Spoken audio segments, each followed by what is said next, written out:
I'm Justin Ottavio. Welcome to the third episode. This time, a feature on Gio Lopez, the former UNC quarterback who has since transferred to Wake Forest and will more than likely be the Demon Deacons starting quarterback against the Miami Hurricanes. And that's what we're looking at this week. We're going to look at some of his good plays, some of his bad, and some of his ugly. He was benched against TCU in the opener after they came out strong on the first drive, and eventually had a pretty solid game. Nothing great, nothing negative against the Duke Blue Devils, who went on to be the ACC champions. So we're going to take a look here at him. First of all, beautiful deep shot throw. You have trips here. You have a stack. The guy in the back end of the stack is going to wind up actually, they're just running four verts really. He's going to wind up coming across the formation and parking himself up this seam, whereas our front guy stays up the seam and our top guy stays up the numbers. So you can see how he's weaving his way through. It's almost like Y cross in the air raid. Now, this DB had his hips turned this way. Now they're having to break back down. This ball actually winds up dropping on or inside the numbers for a nice, beautiful, completed throw. And you get the end zone view here. You're back in the pistol. O-line does a pretty good job here of giving him protection. Fires that thing deep, right up the number. All right, so we're on our second clip here against TCU. You got your line. Looks to me like an RPO and not a play action pass, right? Looks like it's pretty determined to be an RPO. And he's going to fire in that glance route, okay? So, what are we looking for here? As the quarterback, he's trying to take a peek and see who his read is. He's got a pistol back, all right? Got a guy in motion to kind of clear up the picture. He's reading. Looks like he's reading him. When he comes up to play, he fires. Really probably should have been reading that weak line linebacker, but he wasn't, right? So maybe you can see a little bit here. Definitely looks like he's reading him. Kind of think he should be reading him. I guess more of a safety. Fires it over his head. Nice glance route, which is deeper than a slant, shorter than a post. Does a great job there. So we'll look at the next play. So we know he can run those RPOs, right? Very big part of everyone's playbook these days. That's what we're looking for here, right? It's going to run quarterback draw. So more of a pass run option. He's looking to throw and then run versus run and then throw. He's sitting back. He doesn't like this look. I don't blame him. He's got 3 over 2. He's going to turn up and run. He's immediately stopped, right? He does some stuff at times when he's running the ball like this, where he literally plows into the back of linemen. Like, there are some connections missing, whether it was the speed of the game going from, a lower kind of, G6 level to the ACC, obviously playing, a pretty good defense there at TCU. He struggles with that a little bit here or there. Okay, we're looking at play 4. You have him throwing a pick 6, which really flips this game. When we all tuned in, we were like, oh, wow, here's Belichick, and then whoop, there it goes. Let's motion this guy out. Fires the ball. It is stepped in front of, telegraphed pretty solidly, and going to be pick 6. See that again. So now we'll look at it from the end zone view. So what's the quarterback seeing inside this little, kind of box?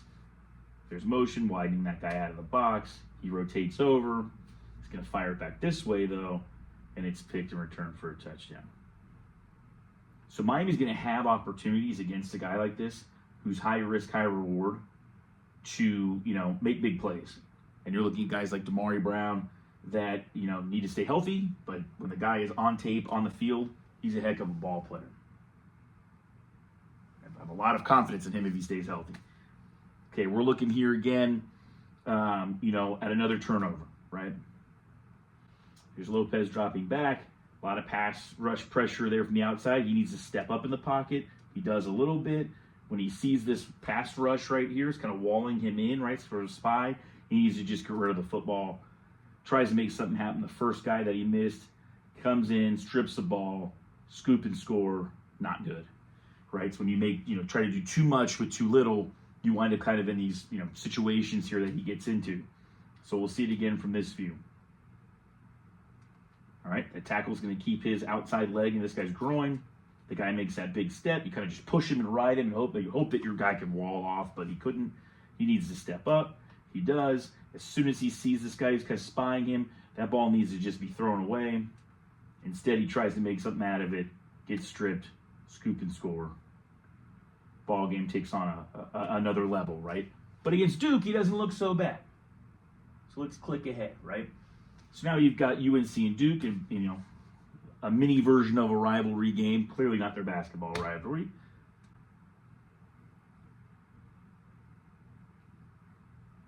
And you see he can place a beautiful ball, right? So he's got the ability to do the things that you need him to do. And I think, reuniting with his old offensive coordinator from South Alabama will be good for him. But, he needs to have the consistency of it. Mitigate the risk, lift the reward. He's firing, nice ball, placed in there, that kind of back shoulder turn and look. Love that stuff. Always get your hips and your eyes and your chest turned back. Malachi Tony's great at that kind of thing.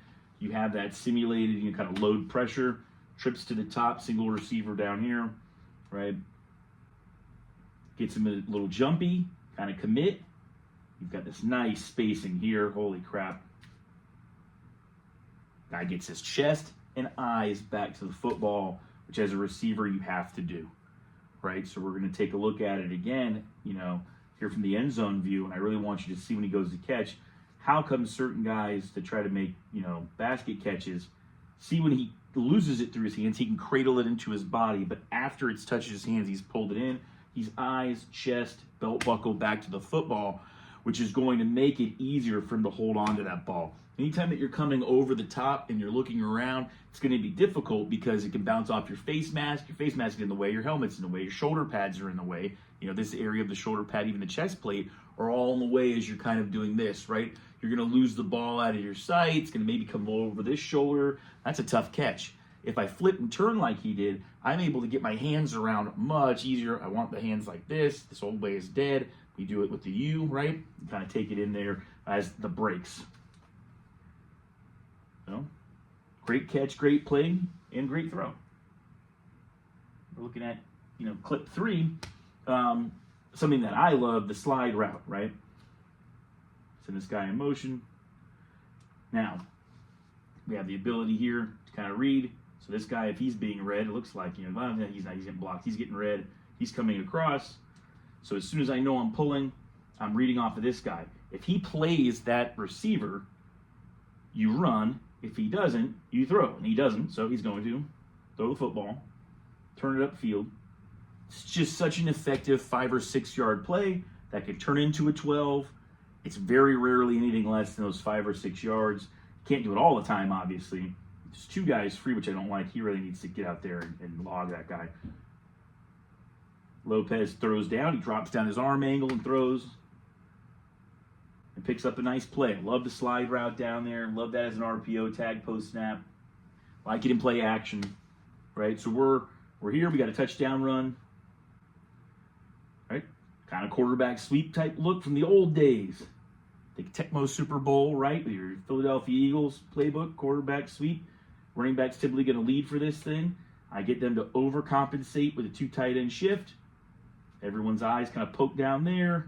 I come right back to this side. We just got to get a push, shove the guys towards the boundary and ride it in there. So he did score a touchdown on the ground. He is mobile, something for Miami to consider when you're early on in the season and you haven't gotten into game conditioning, right? Which, believe it or not, it's not possible via 300s and 110s. You're going to have small-sided games and really play games to get conditioned for games. He's back in the pocket. He should be climbing the pocket. He doesn't. But as soon as he starts to, he takes off to run, scrambles around, fires, throws that ball. That ball in the end zone, if you're going to be by the pylon, should be low and near the out of bounds. If you're going to throw it into the back of the end zone, it has to be high to where it's, typically out of bounds deep, or your guy jumps up and catches it and bring it down. So back area high, short area low, okay? Low and away from the corner, back and high, and try to get it away from a safety probably, right? And that's kind of how you do that and make sure you're not throwing. You damn sure don't want to throw a low ball into the back end of the end zone because, obviously those are easy to pick off. So we'll look at it from another view. You can see him create space.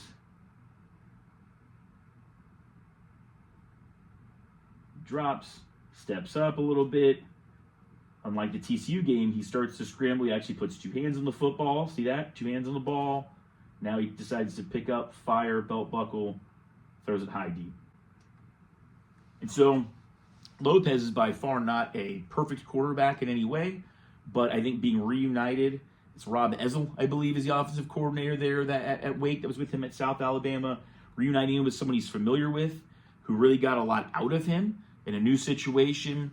And I think, Wake is going to be a really well-coached, program.